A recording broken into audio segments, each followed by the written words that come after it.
أعوذ بالله من الشيطان الرجيم.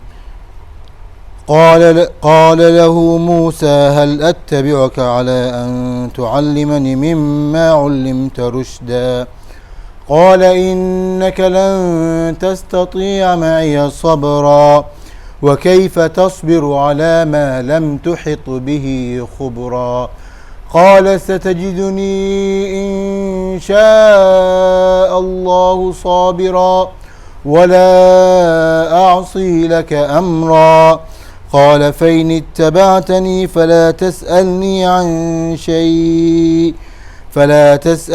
عن شيء حتى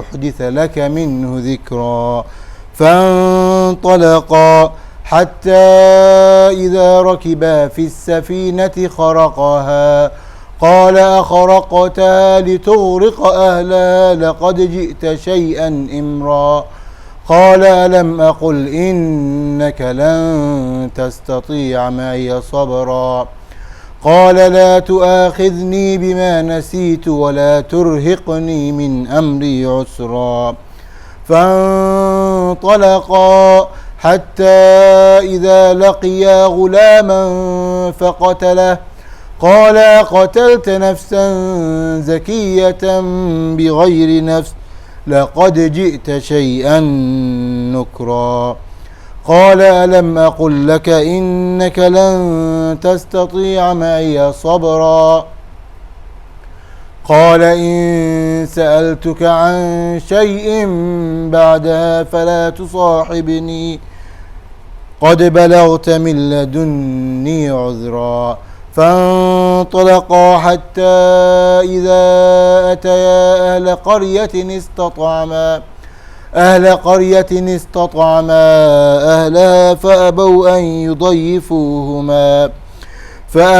أن يضيفوهما فوجدا فيها جدارا يريد أن ينقض فأقامه قال لو شئت لاتخذت عليه أجرا قال هذا فراق بيني وبينك سأنبئك بتأويل ما لم تستطع عليه صبرا أما السفينة فكانت لمساكين يعملون في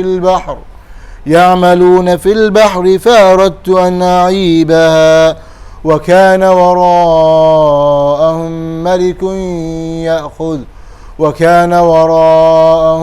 ملك يأخذ كل سفينة غصبا وأما الغلام فكان أبواه مؤمنين فخشينا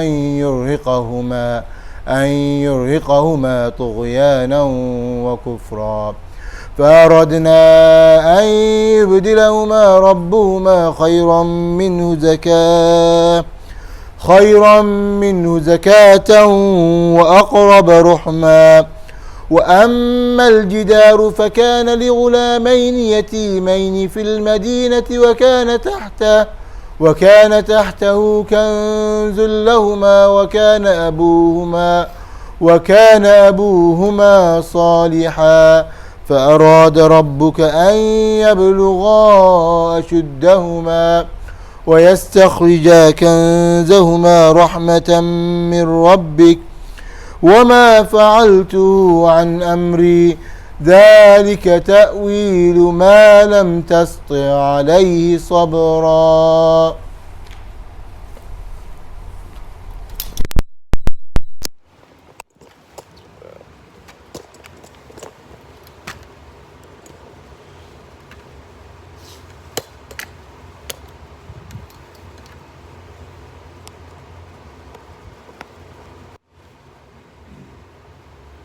أعوذ بالله من الشيطان الرجيم بسم الله الرحمن الرحيم.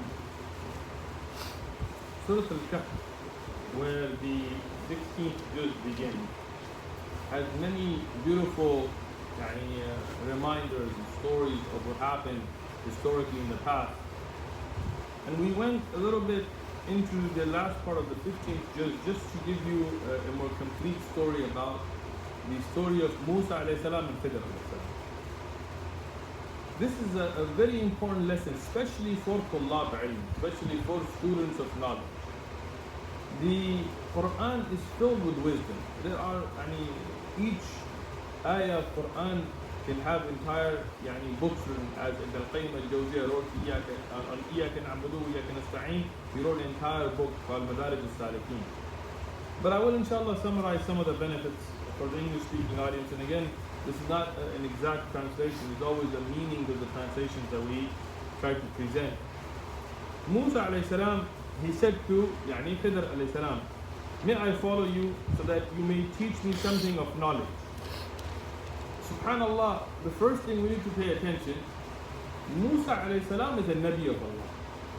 And no doubt from the 5 greatest Anbiya, from the 5 greatest prophets of Allah, the one that's the most mentioned prophet in the whole Quran. In the whole Quran, the most mentioned prophet is Musa alayhi salam. Even with that great status, he is traveling, and again we'll skip the earlier ayat about how he traveled and got to meet with Khidr, which bina al-khilaf, even though khilaf ulama, what is rajih, he's not a Nabi. Khidr alayhi salam, he is a wali of Allah, but not a Nabi. Even if you take him to be a Nabi, he's definitely lower in status than Musa alayhi salam. But even then, Musa alayhi salam is traveling to go to Khidr alayhi salam to study from him. Some people, they have kibr. Today, when you tell them sit in the halaqah or dars or somebody, like, oh, I know more than that person. You may know more, but that person may know something you don't know. So humble yourself, sit down and learn something.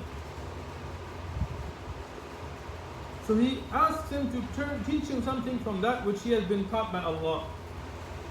Khidr alayhi salam responds, he goes, verily, you will not be able to be patient with me. What does that teach you? That one of the qualities you need to seek knowledge is sabr, is patience. Musa alayhi salam tells him that, and how can you have, Khidr alayhi salam first tells him, how can you have patience about a thing that you don't know, and you don't know how to seek knowledge with me, the way that I'm going to teach you. But Musa alayhi salam responds, goes, if Allah wills, you will find me patient, and I will not disobey you. Musa alayhi salam, look at his beautiful response. He didn't say, I'll be patient. He said, inshallah, and if Allah wills it. Remembering that everything is with the order of Allah subhanahu wa ta'ala. And that also teaches us to say, insha'Allah. Anytime you want to do something, say insha'Allah. This is the Quran. There's many ahadith on it. And you never depend on yourself. Yeah, I'm going to go do this, I got this. No, always remember only if Allah wills it. Khidr alayhi salam said, then if you follow me, ask me not about anything until I myself mention it to you. And there are different styles of teaching. Different teachers teach in different ways. And this is the way of Khidr alayhi salam. That if you know what I'm teaching you is from the haqq, it's from Allah, then just learn until I feel that you are ready for me to disclose why. And this should teach us a patience. Sometimes the teacher wants you to study a particular subject or in a particular manner or a particular book, and then you may think, no, it's better if I do it this other way. Some people, you tell them, let's study fiqh, they say, I want to study this. You tell them, let's study tafsir, they say, I want to study hadith. You tell them, study hadith, they want to study tafsir.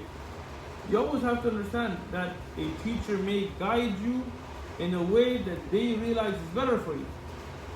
So here, Musa alayhi salam, he wants to study with Khidr alayhi salam. Khidr alayhi salam is saying, okay, I will teach you, but then don't ask me what I did and why I did until I myself tell you the reason behind. So they both proceeded until they embarked on a ship, and Khidr scuttled it, he damaged it. And Musa alayhi salam said, have you scuttled it in order to drown its people? Verily you have committed something that is evil. Imra, something that is munkar. From the bab of tafsir and from the ahadith of Rasulullah sallallahu alaihi wasallam and from the aqwal of Sahaba, we know more about this. In the tafsir of this, as Imam al-Tabari and others have brought riwayat, that when Musa and Khidr alayhim as-salam, they wanted to cross a river, the people who owned the ship, they were poor people, but they were hospitable. They were people of honor. So they saw these people to be pious, and they knew Khidr alayhi salam to be a man of Allah, and a man of God, a man who followed the ahkam of Allah. So they told him, we will cross you without even charging you, and we'll take you across free of charge.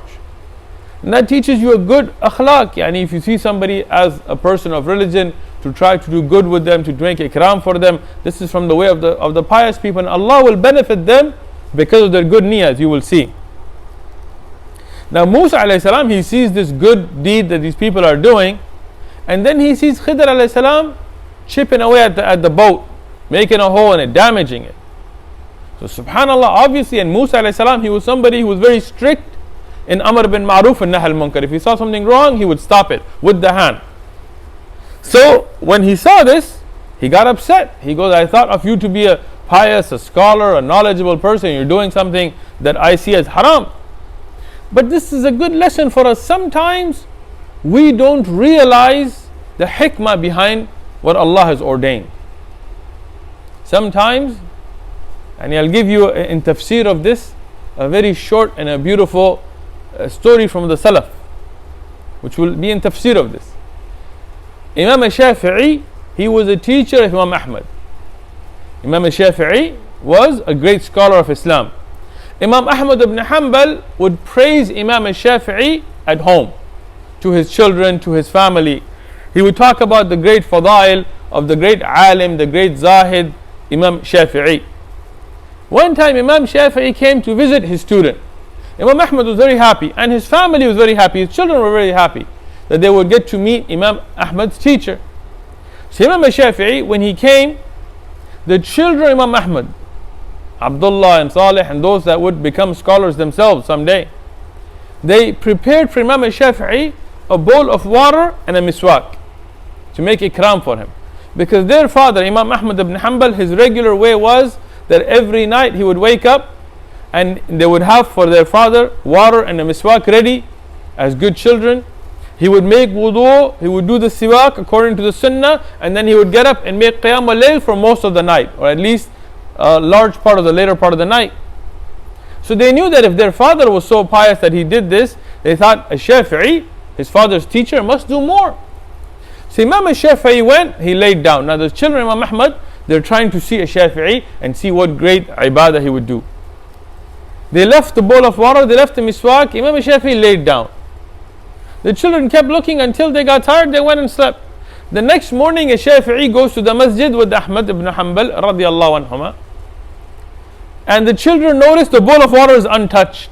Now they didn't have like a toilet in the house with a tap or something like this.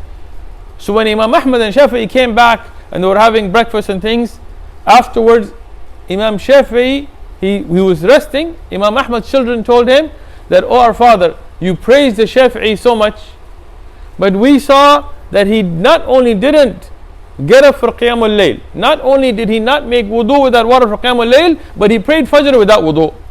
How? Because if he didn't make wudu and he was asleep and he went to the masjid, they didn't have bathroom in the masjid at the time, he went without wudu. Imam Ahmad, he did not tolerate anybody to speak ill of his teacher. So he went to al-Shafi'i, he said, I want to clarify this. Imam al-Shafi'i told him that I went and put my head down at night to go to sleep, but one hadith came to my mind. And this is the hadith, it's a very simple hadith about the small brother of Anas ibn Malik, Umair.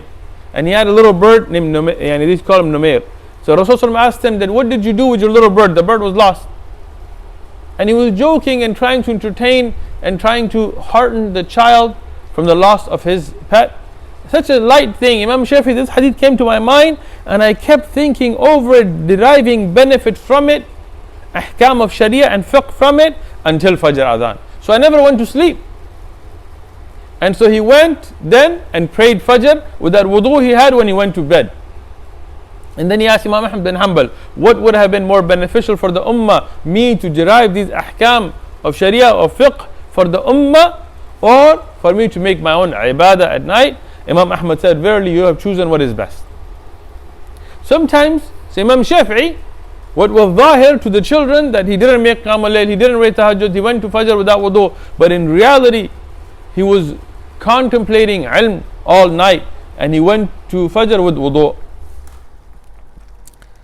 Then with Khidr alayhi salam, he told Musa alayhi salam, did I not tell you that you would not be patient with me?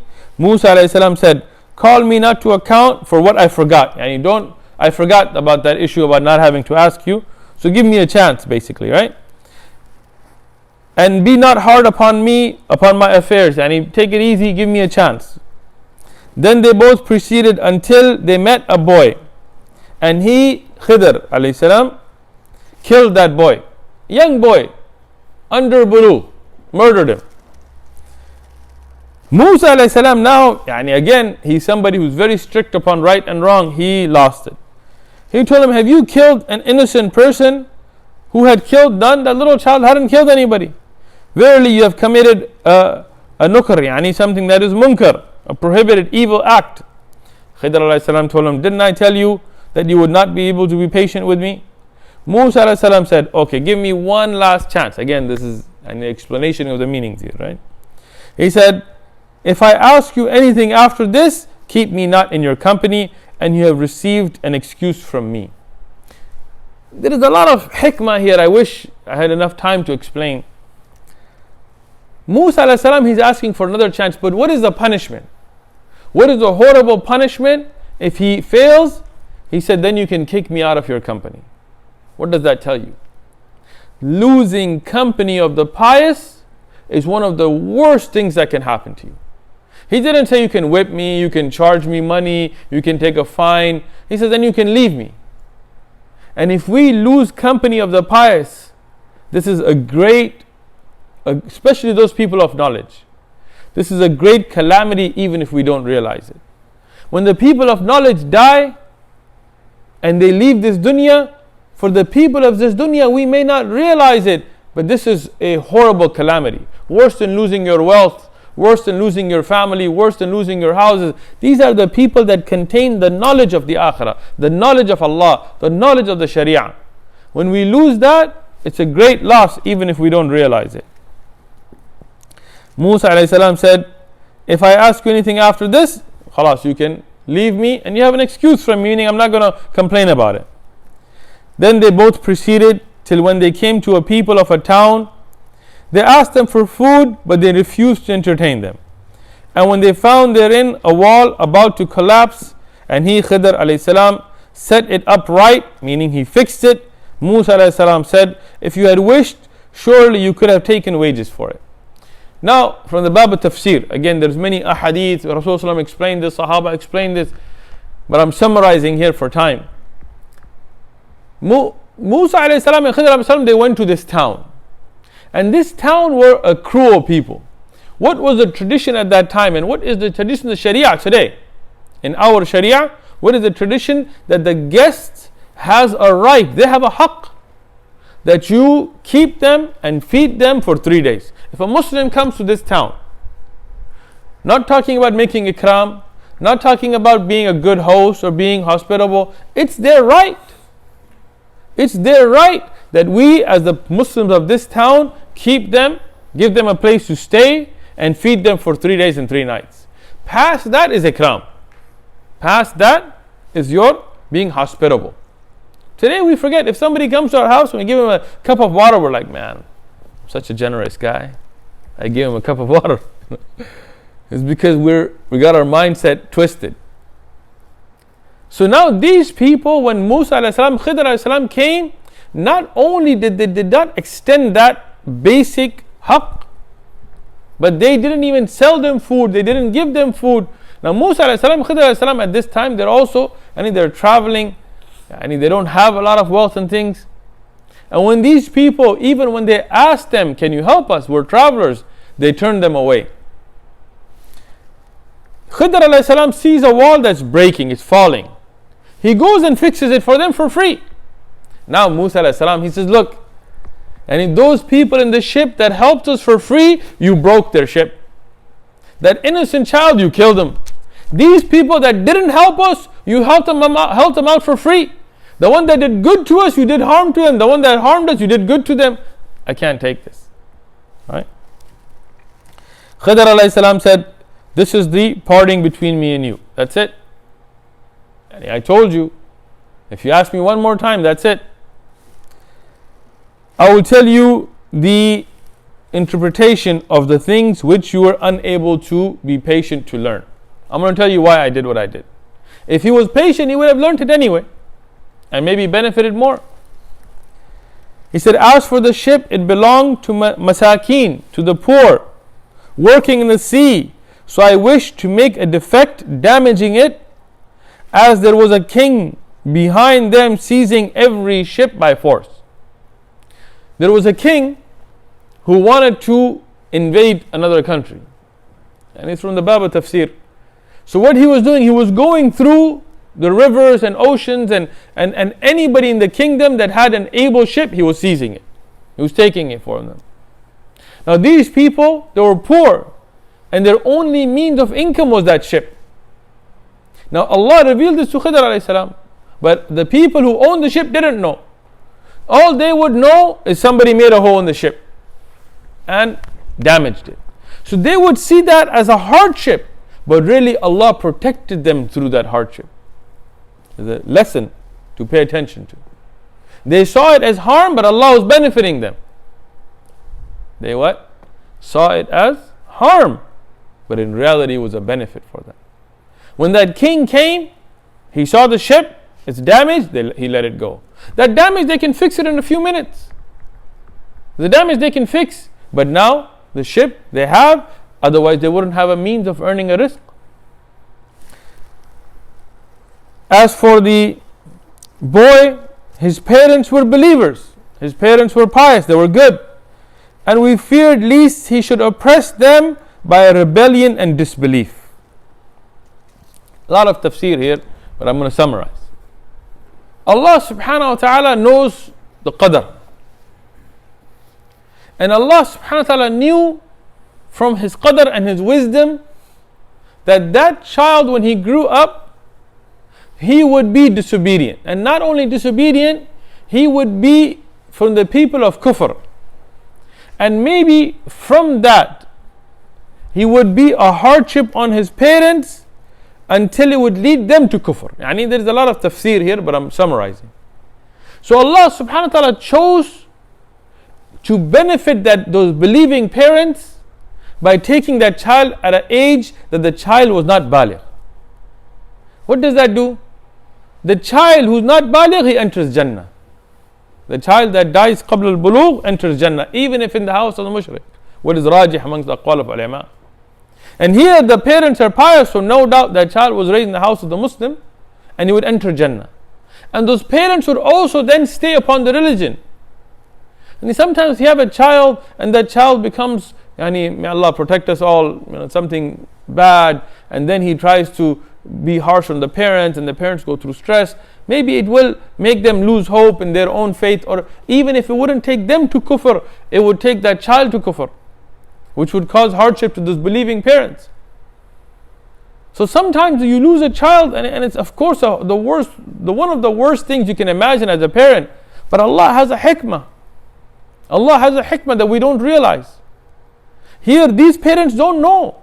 They don't know that child was going. They don't know this. All they know is their child was murdered. So to them it's a tragedy. But in fact, with the wisdom of Allah, it was better for them and the child. So we intended that their Lord should change them for one better and righteous and nearer to mercy. From the Bab of Tafsir, Allah subhanahu wa ta'ala gave them more children that were pious and things like this. But this is a deeper tafsir. As for the wall, now the last thing, the wall. It belonged to 2 orphans in the town, 2 orphan boys. And there was under it a treasure belonging to them. And their father was a righteous man. And your Lord intended that they should attain their age of full strength and take out their treasure as a mercy from your Lord. And I did them not of my own accord.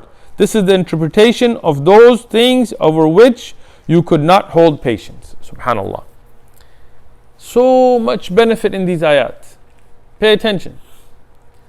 These parents were pious. Some of the ulama of tafsir said it wasn't even the father and mother, it was in the grandparents. It was in the further away from them in their generations, in the ancestry.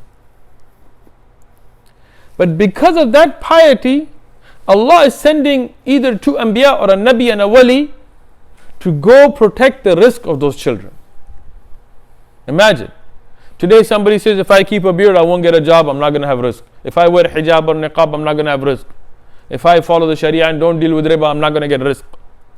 I'm not going to get a job, I'm not going to be able to work. If I keep my pants above my ankles, nobody's going to hire me. And all these weak-minded, weak yaqeen, weak iman ideas. But look at the Quran. Allah sent anbiya to protect the rizq of those whose parents. If you are pious, don't worry about your rizq and don't worry about the rizq of your children. Allah will make a way. Allah will make a way. Here, the treasure belongs to these orphans. Parents have died, but they're young. If that wall fell and those people who were cruel people, evil people, found that treasure, there's no way they would let those little children have it. They would take it from them by force or by trickery. So Allah sent Musa and Khidr alayhim as-salam to go protect the rizq of those children because of the piety of their parents. Now Musa alayhi salam, he fixes the wall. So when the wall later on falls and that treasure is exposed, those children will be big and strong and be able to defend themselves and their mal. So many beneficial points. We hope that this will encourage people to read the Quran and tafsir and learn more, insha'Allah ta'ala. Wa jazakumullahu khairan.